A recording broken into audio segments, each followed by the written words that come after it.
So I'm Julia Sanagata, one of the Automation System Group Managers, and today's topic is software lifecycle management. I think there's been some really positive steps forward from Rockwell in this space, and I think this information is going to be very valuable to all of you on the phone. Presenting today is Ed Gallagher, one of our longstanding automation specialists. So without further ado, I will turn it over to Ed to get us started. Thanks, Ed. Sure. Thanks, Julia. Good morning. And hopefully you can hear me okay? Yep, you sound good. Good. And thanks again for joining the RUMG webinar series. As Julia mentioned, we're going to do software lifecycle management today. I'm sure that's a very important topic to everybody. And we're just going to try to clear up, I think, maybe some of the mysteries, some of the thing around it. Rockwell earlier this year adopted a new policy, and it's probably not well understood, or nobody's really taken the time to delve into it. So we're going to give you some important information, and hopefully that'll straighten things out for you and give you a good idea of where you should be headed. As Julie mentioned, I've been around for quite a while, almost since PLC started, unfortunately. So I've seen quite a few versions of software in my years, and it's about time that we finally got a good policy going. A couple of the topics we're going to talk about today, the lifecycle management policy that's been put in place. And as you can see, some info around the versions, load center, where all of this resides. Maybe a little bit about a new, well, not new product, but major upgrade to a tool called FactoryTalk Updater. And like I said, we'll get into that and we'll tell you how that kind of fits into the equation. And then we'll kind of wrap it all up, and if you have any questions. So, why a policy? Well, what's happened over the years is Rockwell hasn't had a clear firmware version lifecycle policy, and we're going to use software firmware kind of interchangeable. But this is everything exclusive of the actual hardware product. So by adopting this now, it's given customers a good idea how to plan, manage, and migrate their solution based on what it is or isn't current software product, and when potentially a software product might be getting retired, or when it might be going to a non-supported status.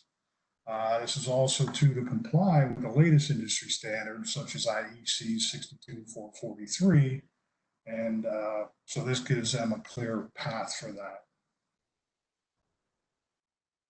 As you may or may not be aware, I'm sure everybody's seen this. This is actually the product lifecycle policy that's. So we won't go through this too much, but as everybody kind of remembers, active products, active mature, end of life, and then discontinued. Now this relates to the hardware. So in the past, this is an example of out of support, end of life product, and you readily can see that it's been discontinued. Now, how did this apply? Well, it didn't. Under the old software policy, it was kind of independently managed. So it was based on new releases coming out, how long Rockwell was going to keep old versions, updates, support Windows fixes. So it was kind of adopted, by FactoryTalk and most of the other. It was maybe updated, maybe or maybe not. Older software firmware was discontinued, but basically kind of everything that came out was still available and customers could get it. And if you looked at the matrix of the downloads, you really didn't have a good idea. You just saw a whole lot of versions up there and you decided, hey, I'm going to pick one. And that's also included some of the minor releases. And again, some of the minor releases included maybe bug fixes or additional features. So again, it wasn't a really good idea to go backwards or to pick, but there was really no way to tell what you needed to download. So, and that's kind of what was lacking. There was no real clear understanding of what versions you were looking at and how that related to potentially the hardware platforms you were using or other things. Now, this applies across the board for all the software products. So this included upper level and information software. So customers would typically install, do a version, and just leave it running. They had no idea, hey, do I need to maybe update this? Do I need to start thinking about it? Is something not going to be supported in the future? So it was kind of hard to plan. You kind of waited until maybe a notice came out that a certain version was dropping. Let's go back to Windows XP support, which would have been a big one a while ago. And all of a sudden that announcement was made, and you went, oh boy, now I need to do something about it. So what Rockwell did and started rolling out this year was basically adopted a new software lifecycle policy.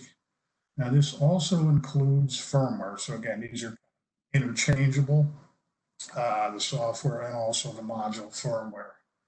And it basically is kind of extending the internal policy governing the product lifecycle. And it basically gives you, again, a 4-tier structure to kind of plan around, and it makes it things pretty clear. It's going to be, and I apologize for this slide. I don't know why it came through. The retired actually should be red, not pink, as you'll see. But irregardless, that's still the state of it. And now, as you can see, you've got clearly identifiable tiers of software that you can target. So the preferred is obvious, managed, limited, retired. And we're going to go through those, so we'll start on it. And a big part of why this was done is for the IEC requirement to meet their standards, that basically there is a procedure in place in products so everybody can clearly see what the status of any given software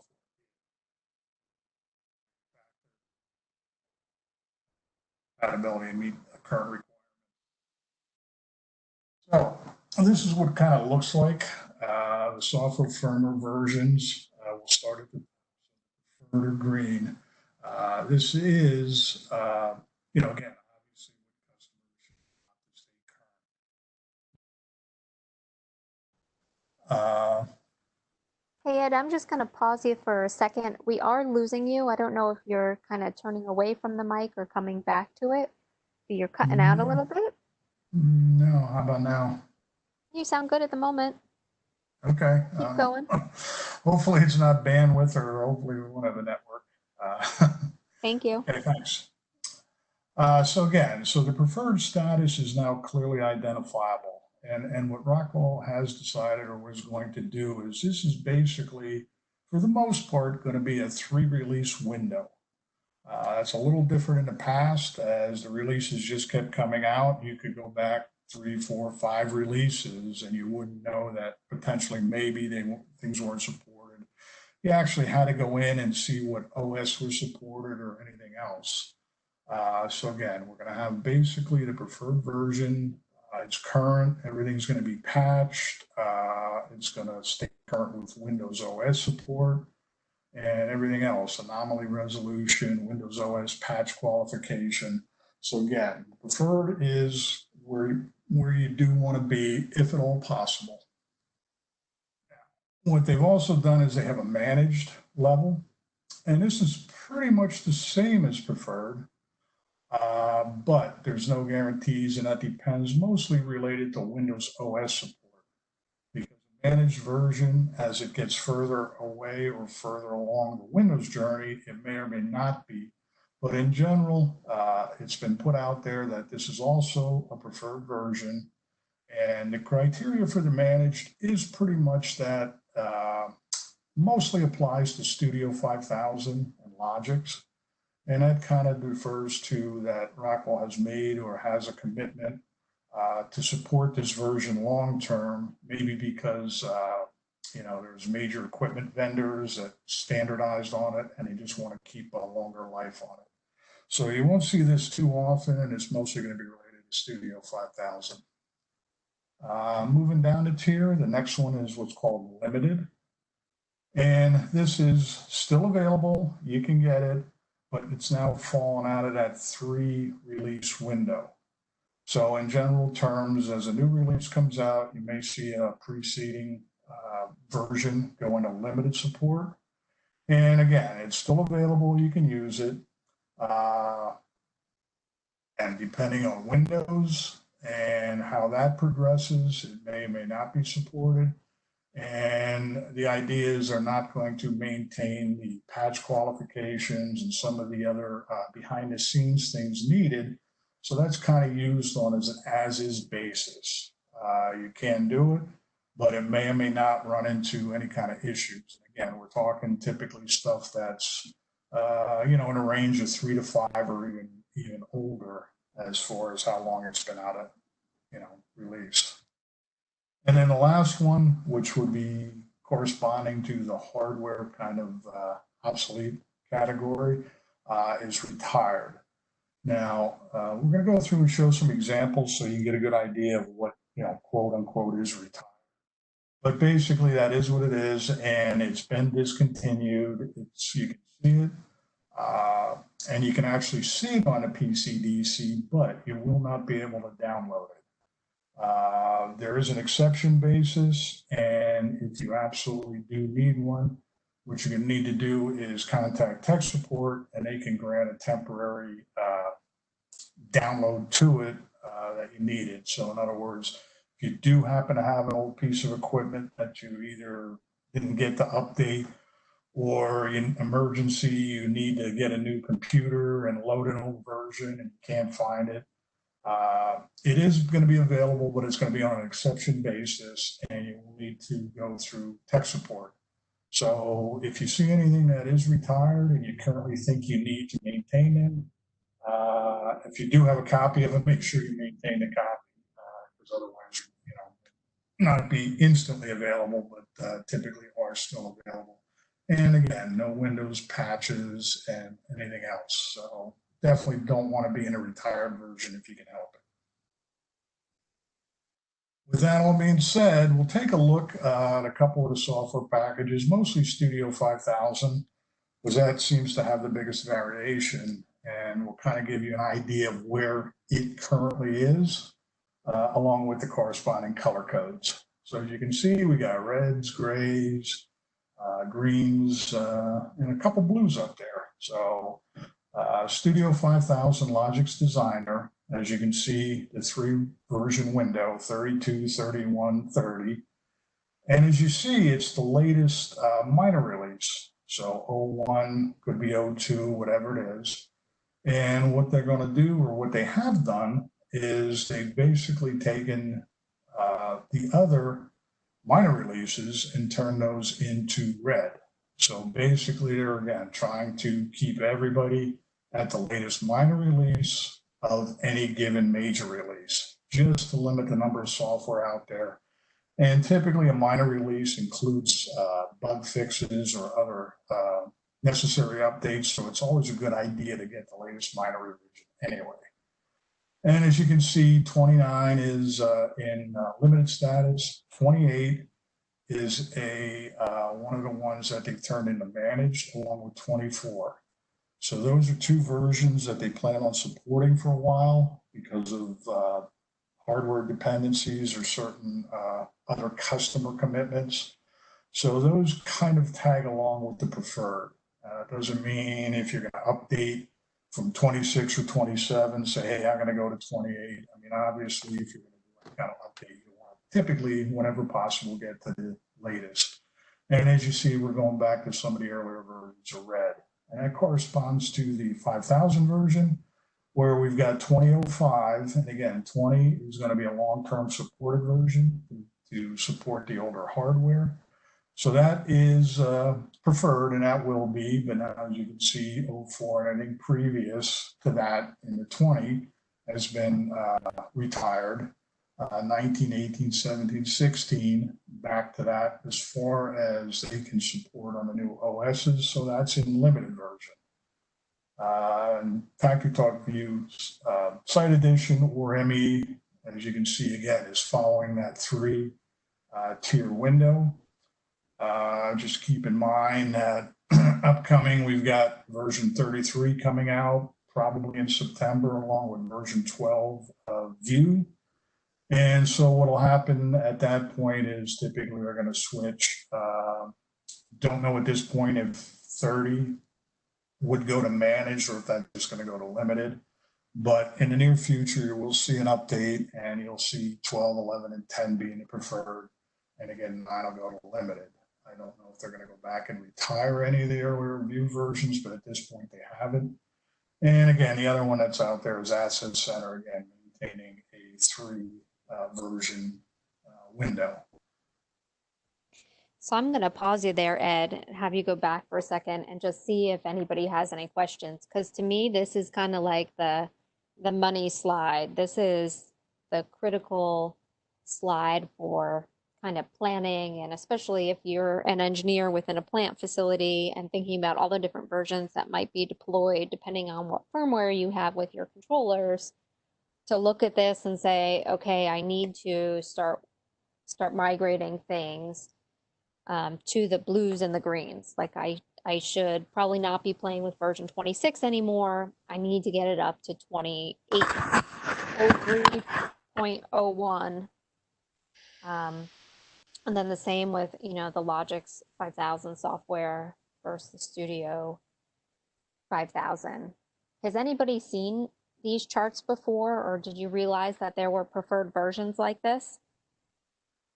I know everybody's on mute, but yeah, okay. I didn't think so. This was one of the topics that I thought would be really helpful, especially we get the question quite a bit, like, what version should I go to? And I've heard the specialist team say, oh, we always recommend, people go to 20.05 or 28.03 or 31.01. I'm like, well, why? Why? How do you know that? Is that just inherent knowledge, or?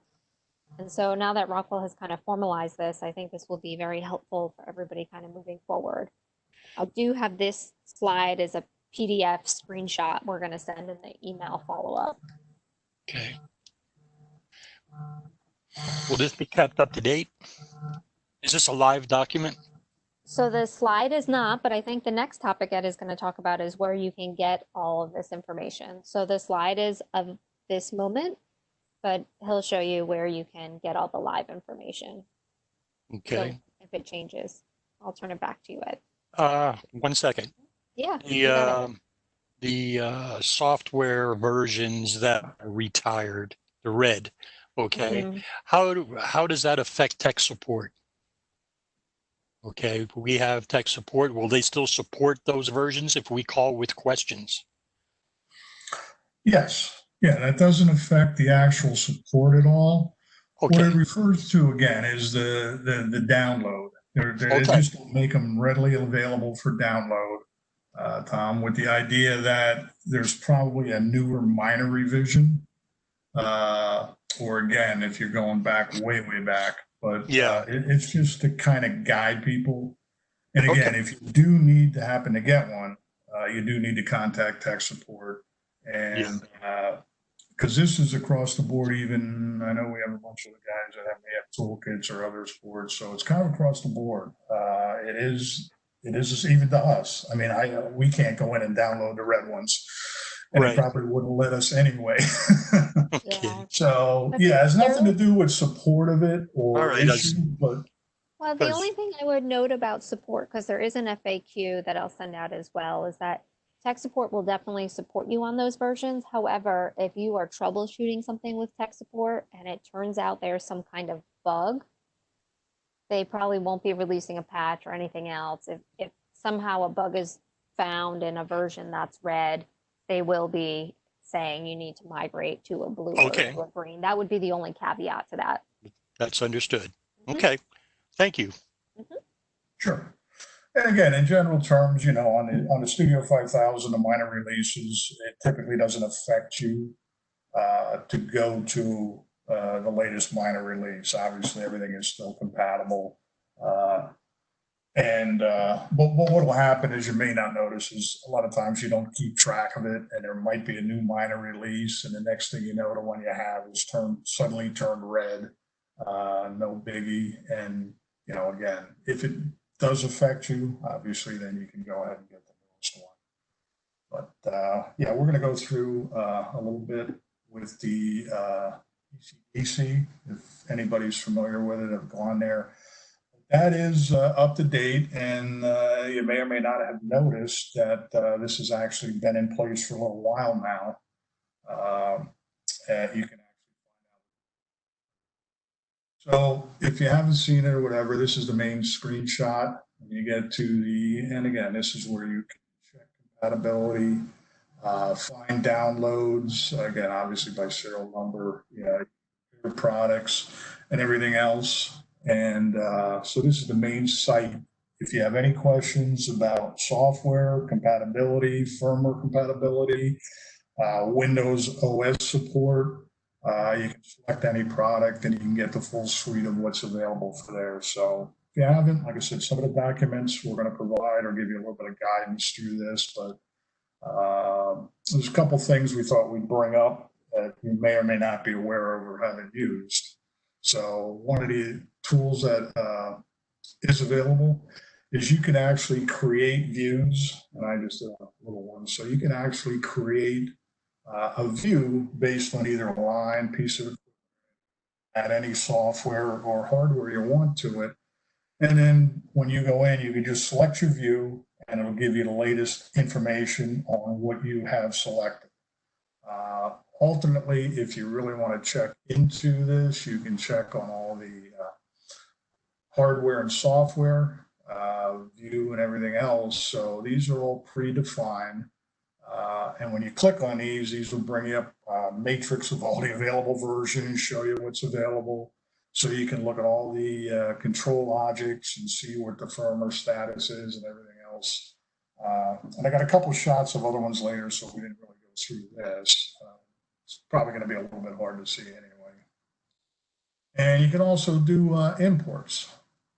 One of the things you can do is you can create a CSV file, and actually when you click on import, there you'll see a little link, download a sample CSV file there, and it'll just show you the format. So you can create a list of equipment in CSV, you can export a bill of material, you can create anything, you can maintain that, and basically you can take that now and import it into here. And then what you'll see is, again, this was actually the sample one, so I just thought I'd give you that. And this will tell you what you find, products close matches, everything else. Certainly you can go there and try this on your own to see what you find. And you can view the compatibility. As you see, you got 17 products. So that makes it pretty easy. You don't have to select everything by hand every time you go in. So if you do have stuff you want to maintain, certainly either create a view or potentially create a file. I mean, a file might be easier because you can easily share that with somebody else, maybe off-site, and then they don't have to create a view. You can just say, hey, here's the, or even providing it to customers. Create a file of the current stuff so they can use that, and they can use that to keep in. This, again, is what you're going to kind of see when you do a compare. And this is the view of an active product. So as you can see, L73 is an active processor. And so it was selected and brought up. And as you can see, we've got 32, 31, and 30 listed as before. Latest firmware is green, as you can see. So now, again, I apologize. I don't know why they came through as pink, but it actually will be red. The 30.013 and such are retired. So what Rockwell's doing is, rather than just leaving them available and saying, hey, this is the one I have, I'm going to go get it. They're trying to, or basically want everybody to go to the latest, because again, typically on firmware, we know is there may or may not be things fixed. So they don't want to knowingly put out either defective or firmware that may have a bug in it.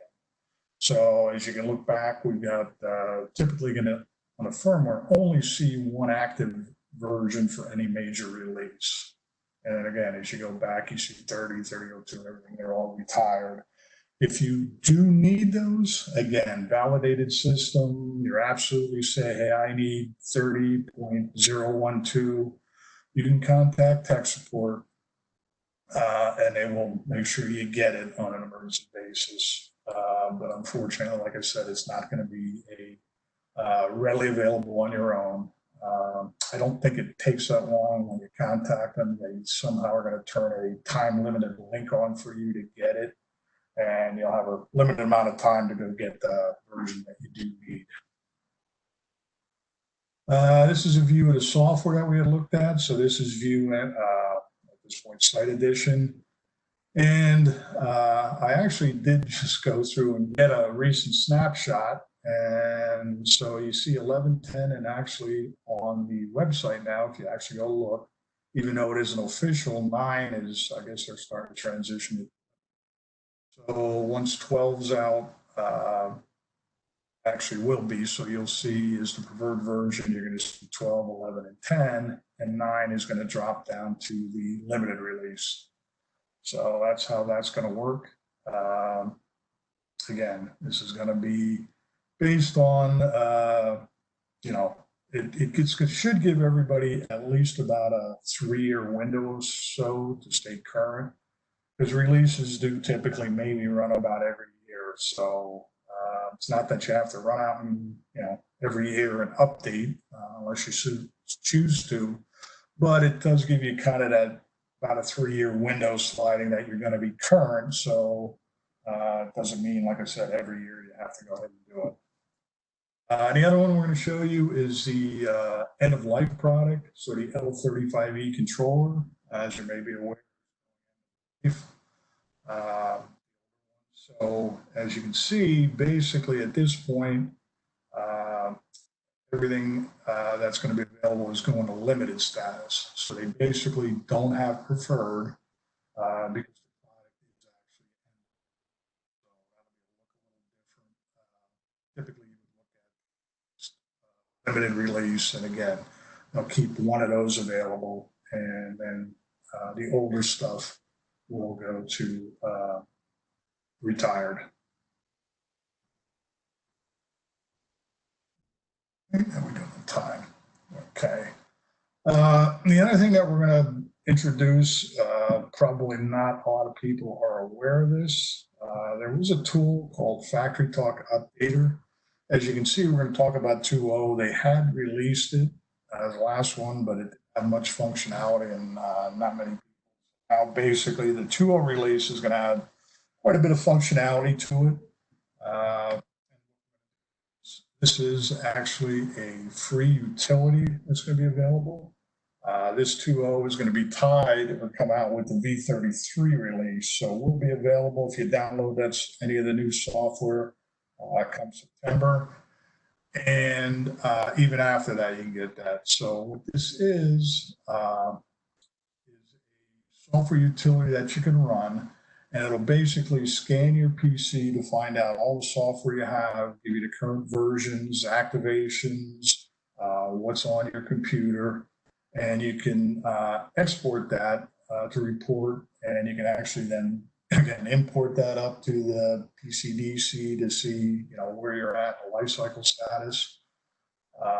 But again, this will make things a lot easier, and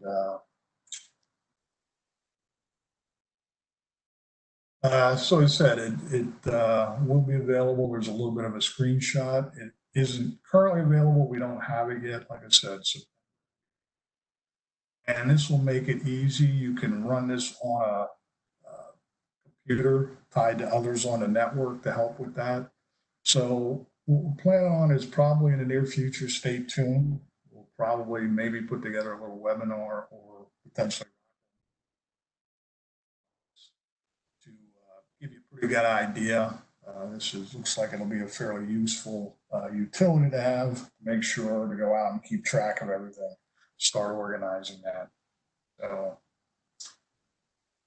You cut out there again for a quick second, Ed, but I think okay. I'll just pause and reiterate what you were saying there is that this should be a pretty useful tool. I'm not sure if you guys are familiar with FactoryTalk Updater, but another question we get from customers a lot is, can you, like, we'll come in and do an audit of your automation equipment. So, you know, do you have obsolete processors? Do you have end of life product? But people have asked us to come in and do an audit of their software before, software and firmware, and we didn't really have a very good tool for doing that. And this provides you with a free utility to essentially send it out on your network and pull up a full audit of all your software. So it's kind of like the first step to then compare it to your red, yellow, green chart, red, yellow, green, blue chart, and see if you're on preferred versions, how they tie out to the firmware and stuff like that. So this is going to be great. We'd like to do another session on it. We'll probably add it to the webinar schedule once it's out in a month or so. But I think everybody's going to find this super helpful because it's been a gap, not being able to easily audit what software you're at, software firmware.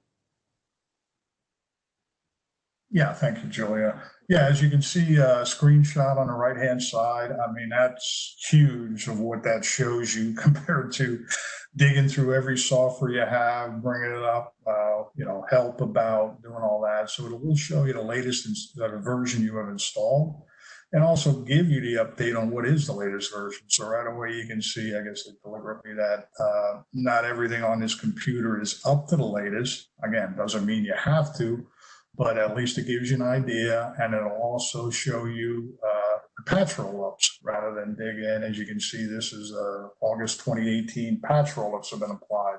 So that's a pretty good idea. This is going to be a tool that will be very helpful and definitely will help too if you start having issues with tech support, because I'm sure they're going to be using it or in tune with it. So they may ask you, it says, oh, hey, what does updaters show?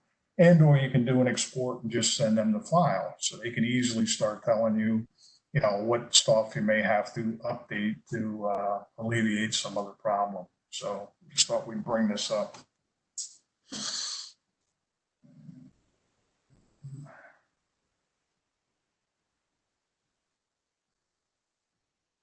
And again, this is a little bit more advanced because I don't know how many customers are doing that. The FactoryTalk installer, where you can actually write scripts to do updates. That's, again, if you're going to do a lot of the other ones. So this information.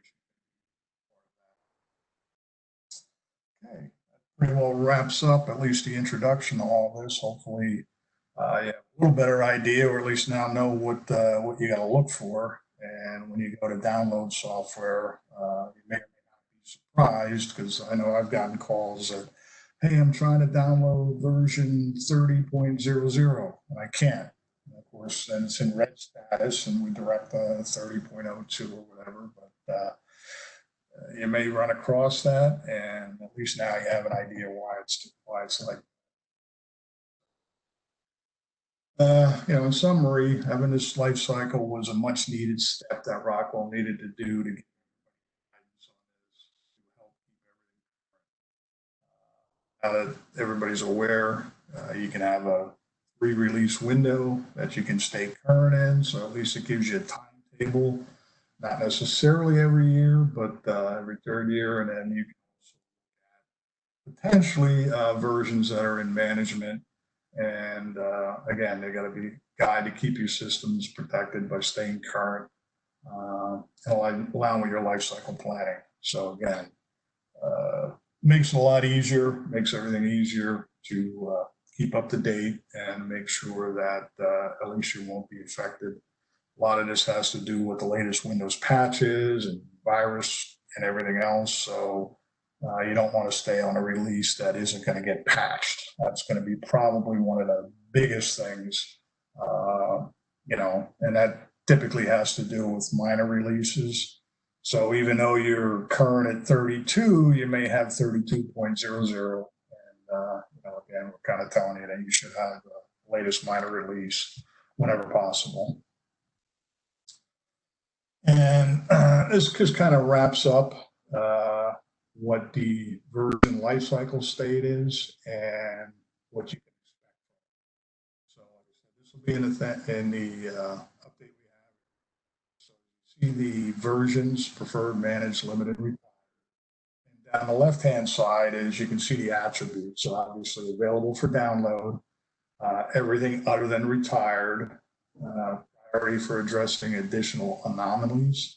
Again, preferred and managed, limited, may or may not. So if a bug shows up in limited for some reason and you're currently using and affected, obviously you're going to have to make the choice to go to typically to the preferred. And also the other big thing is a priority for Windows OS patch qualifications. Again, preferred and managed. This kind of eliminates them having to do a lot of patch qualification for multiple versions, which is very difficult to do. And may be updated for new Windows support.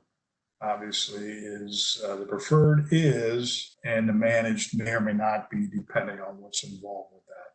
So the preferred will always be updated with Windows, and as you can see, the managed may,